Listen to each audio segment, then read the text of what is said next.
Crystal Balance Within and Without by Jack Silliman. A prayer for sweet medicine.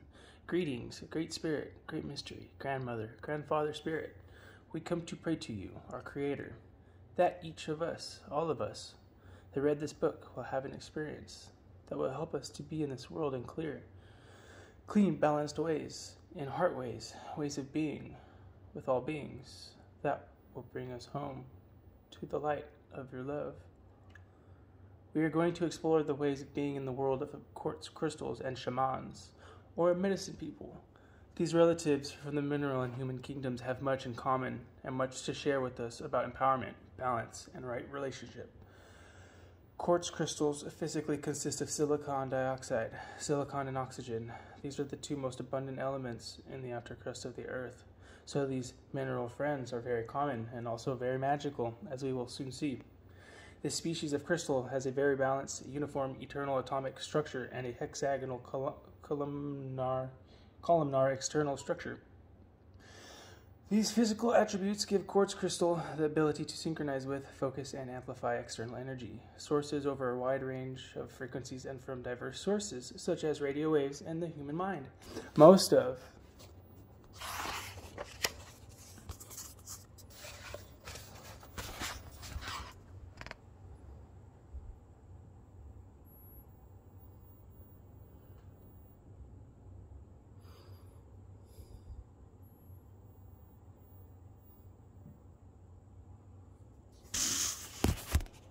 ways in which human beings use quartz crystals now and throughout history focus on utilizing their impeccable balance and memory.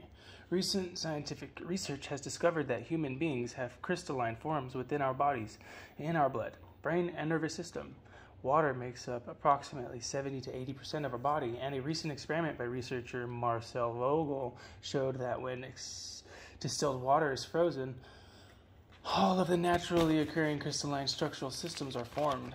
If this experiment is done with water that is not distilled, the other minerals present will affect the crystal formation, and all of the systems will not form. It's like Masaru Emoto. So we have crystals without in the earth and within in our bodies, and this begins to draw us into the crystal and shaman relationship. The shaman or medicine man or woman comes to us from our primitive, meaning first, original, tribal, human relatives of the past and present. Shamanism reflects the ways of being of our species for much of our collective time on this earth. 99% of it as hunters and gatherers. These almost timeless wisdom ways have worked very well for at least 40,000 to 50,000 years. The shaman's relationship with his or her world is based on love and respect for all beings. The Great Spirit, the sun, the moon, the earth, the rocks, the plants, the animals, and the human animals. A fundamental knowing of the medicine person is, all that exists is alive. Or, as Zen Master Dogen says so beautifully, all are Shakyamunis, the historical Buddhas, voice and figure. The shaman is truly in the flux of life and shows that our proper role is as a co-creator with our world, that the natural state of life itself is one of joy, acquiescence with itself, a state in which action is effective and the power to act is a natural right. The shaman is a very central figure in the tribal circle. He or she can perform many roles like doctor, politician, teacher, psychologist, food gatherer, repository of the tribal lore and history, both sacred and secular, and spiritual leader.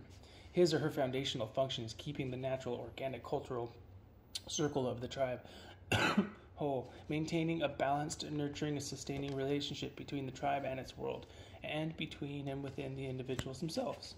The medicine person has less than average attachment to consensus reality and is able to interact intentionally with the foundational causal realms of spirits, souls, and the gods. Mircea Eliade calls the shaman a technician of the sacred as he or she goes into an altered state of consciousness with songs, dance, and chants, rattles, and drums in ritual and in ceremony, and weaves together the energy that threads of the spiritual and the mundane, the elemental marriage of our lives. In primitive and civilized cultures, the shamanic initiation and training is often precipitated by a major crisis like a life-threatening illness or accident. It is common for there to be an experience of one's own death on a psychological, mental, and emotional level, and then a rebirth. This is often a time of revelation, humbling, and awe. The individual is forced to look at his or her life and at life in general from a radically different perspective. The illusions are released and the bare, clean bones of being are experienced. I believe that our human world is not working properly, primarily because of its estrangement from the natural wild world within and without. It seems to me a natural coming around or coming home to the shamanic ways of being, the medicine person's power, which the true shaman knows is not personal power, but the love of the Creator flowing through him, is a direct result of his conscious, natural, and intentional relationship with his world. This direct experience of power is at the crux of why shamanic ways are so needed now. The only valid test of what is true for each of us is in our own experience. Let us all trust ourselves and take responsibility for ourselves. This is what the world is saying to us at present. It is time for us humans to own our power, to come home to it within and without. The shamans and the crystals know this very well. Crystals and shamans. Quartz crystals and shamans are truly kindred souls. Their ways of being and the roles they play are very similar. If you peeked into the medicine bags of shamans around the world, the power object, ally, helper, ally, ally,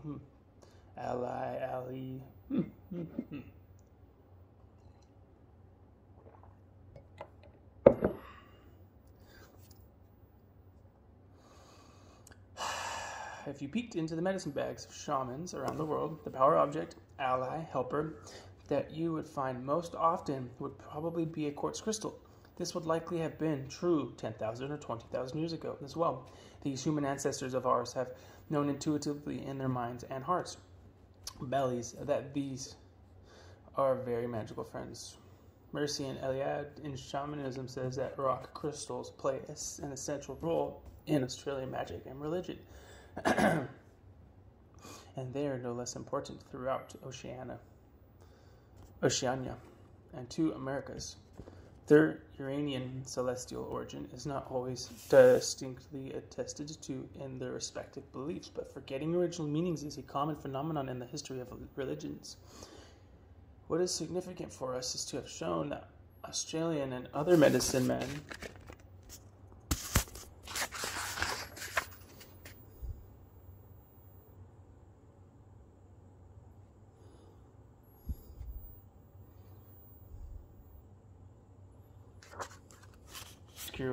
correct their powers with the presence of these rock crystals in their own bodies. These people knew intuitively what scientists have recently proven, that we do indeed have crystals in our bodies. They could feel the resonance within and without. The Wiradjuri Aboriginal people of the southeastern Australia refer to quartz crystals as solidified light. When they are thrown down to earth by Bami, the supreme being who sits on a crystal throne. The medicine men imagine Mamie as a being in all ways like other doctors, except for the light which radiated from his eyes. In other words, they feel the relationship between the condition of a supernatural being and a superabundance of light. Mamie performs the initiation of young medicine men by sprinkling them with the sacred, powerful water, which is supposed to be liquefied quartz. All this is as much to say that one becomes a shaman when one is stuffed with solidified light, that is, with quartz crystals. The Papaya Indians of northern Baja California call rock crystal Huipe, which means living rock or live rock. For them, the Huipe is one of the most potent objects used by the hechicero shaman. They believe that the power of the Huipe is neutral and that it is the responsibility of the shaman to channel this power for either healing or harmful ends.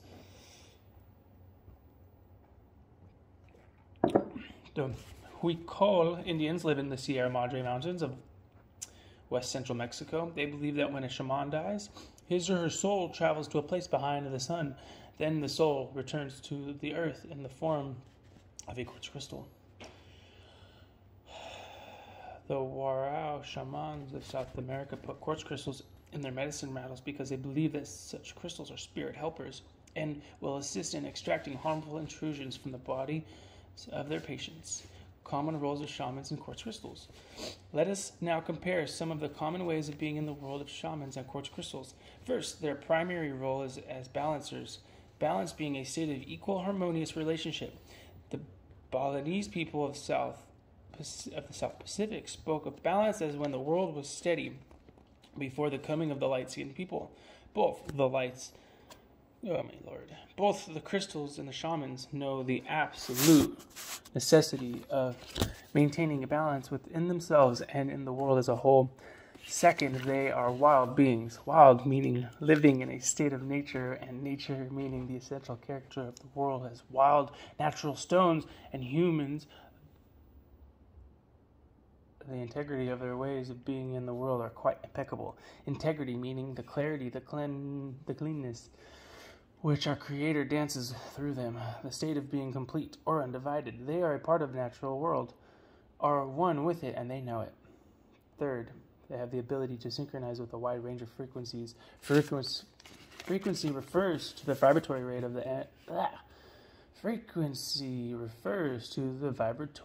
of an energy field and or energy entity. The shaman exhibits this ability with his rituals and ceremonies that usually have this ability with one more time. The shaman exhibits this ability with his rituals and ceremonies that usually have changing individual and or group vibration as primary intention, like creating meditative or ecstatic states. Quartz crystals have few peers in this regard.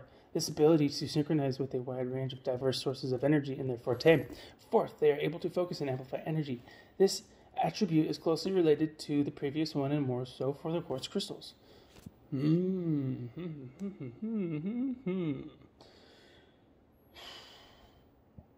I sure hope this talks about shungite.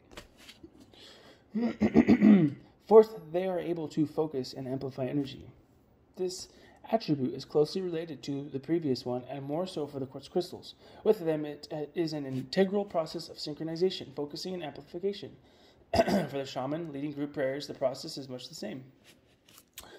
Fifth, they are agents of change. The shamans and the quartz crystals are in the flux, constant change of life. They are very sensitive to their environment and feel its changes. I once heard someone say, if you don't want to change, don't be around quartz crystals.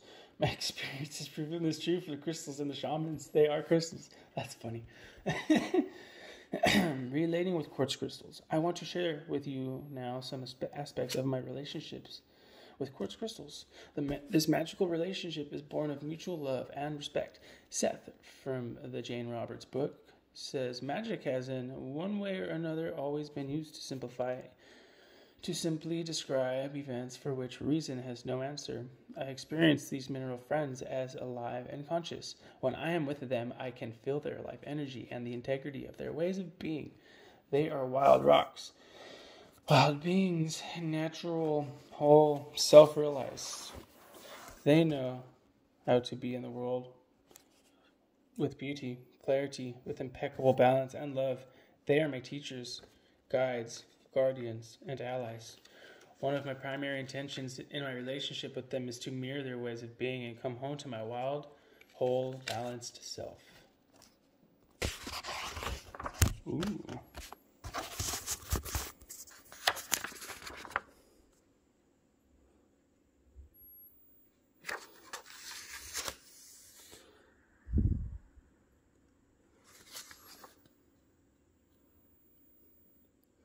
Four seasons.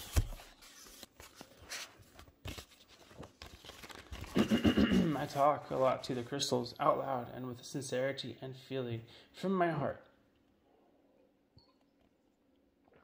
This helps me to focus my intentionality and lets the crystals know that I do love them. Each morning when I begin my prayers, I tell the double terminated crystal, which I am holding in my left hand, what my intentions are, and I ask for its help. In this case, it is to help me focus and amplify my prayers as they go within and without in the world, and to help me be open to and receive the blessings that are always around. An important point to remember is that the crystals will amplify our intentions, be they good or bad, light or dark. The quartz will take responsibility with us, but not for us. Choosing a crystal. I sell quartz crystals for a living, and people often say to me, I don't know how to choose a crystal. I have experienced that what happens is that the humans and the crystals choose each other. When they come together, their energy fields interact and they check each other out. Communication can take place, and much of it is via the old communication can take place, and much of it is via the old, more primal and primary pathways of communication, like feelings, intuition, dreams. Helping us to regain trust in these old ways is an important teaching of quartz crystals. There are times when you might have no conscious idea why you are attracted to a particular crystal. Be comfortable with it. It is okay. Usually a wise aspect of your being is doing the choosing. These are magical friends, and some fundamental aspects of your relationship with them will often have no rational verbal explanation. Early on in my relationship with quartz crystals, I heard my friend Gary Fleck say the best teachers about crystals are the crystals themselves. Time and again, my experience has shown this to be true for myself and others. I experience that if my intentions are clear and for the greater good, and if my stance and my posture are humble and open, the crystals will share their ways, their wisdom, their knowledge, and their truths.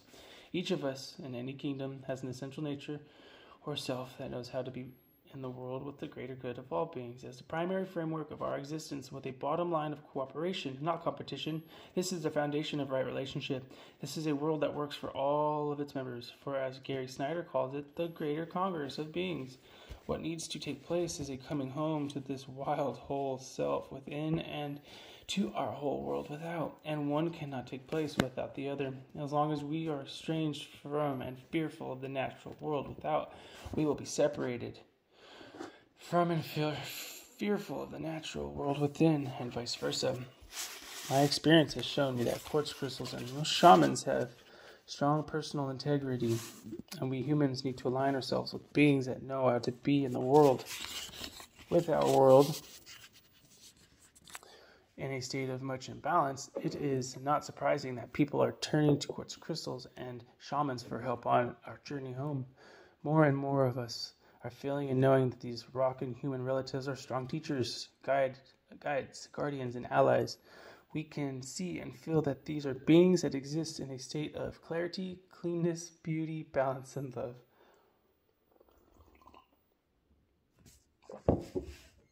The crystals and the shamans, within and without, are ready, willing and able to share their medicine ways with us. Their intention is to help us come home. Let us dance now with these relatives and come home to the mirror of creativity. The Hymeneos storm, the author of Seven Arrows, calls it. As we consciously and intentionally open ourselves to the ways of being of the crystals and the shamans, opening our minds, our hearts, our bellies, our souls, and dance with them, we mirror their ways of being. We come home to the shaman within, to our essential crystalline nature, to our luminous being that knows how to be in the world. State your intentions to these friends, to mirror their ways. If your stance and your posture is right, if you speak with clarity and cleanness, with humility and love, they will dance with you and make sweet medicine.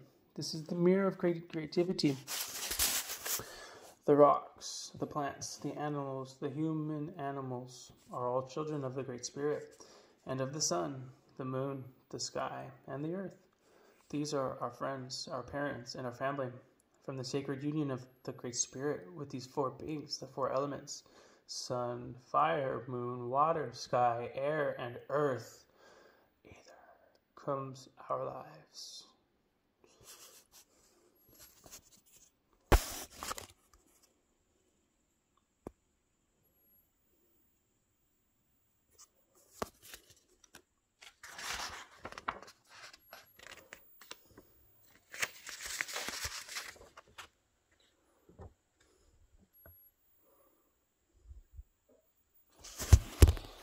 A wonderful manifestation of the beauty, magic, and wholeness that is created when there's a balanced coming together of all four elements. Our internal mirror of the rainbow is our chakras, the 7 energy centers in our body. For thousands of years, people of vision have seen and felt those rainbow lights that emanate from within. For us to be in a balanced, healthy state, all of our chakras need to be open. This means having a balanced relationship with the sky, air, or our mental being, the earth, our physical being, the moon, water. That's interesting. Our emotional being, and with the sun, fire, our spiritual being. I want to share with you a potentially very powerful, magical, and healing chant. Our intention is to co-create a pure, clean, and clear relationship with these four beings. Four elements, aspects of ourselves to mirror within us and to manifest in our world the rainbow balance. Repeat 4 times. The earth, the water, the fire, the air. Return, return, return, return. We repeat the chant 4 times, sending our intentions, feelings, visions within and without to the 4 directions and to the sun, the moon, the sky, and the earth. And then we take our intentions of the chant and share them by mirroring them and dance the sweet medicine home in our daily lives. Quartz crystals and shamans know that they are children of God and of the sun, the moon, the earth, and the sky. They are Rainbow Bridge allies and know the necessity of balance within and without. They are here to help us with this balancing, to teach us, to guide us, to guard us, and to act as an ally to us as we come home to our natural sacred roles of stewards and co-creators with all of our relatives.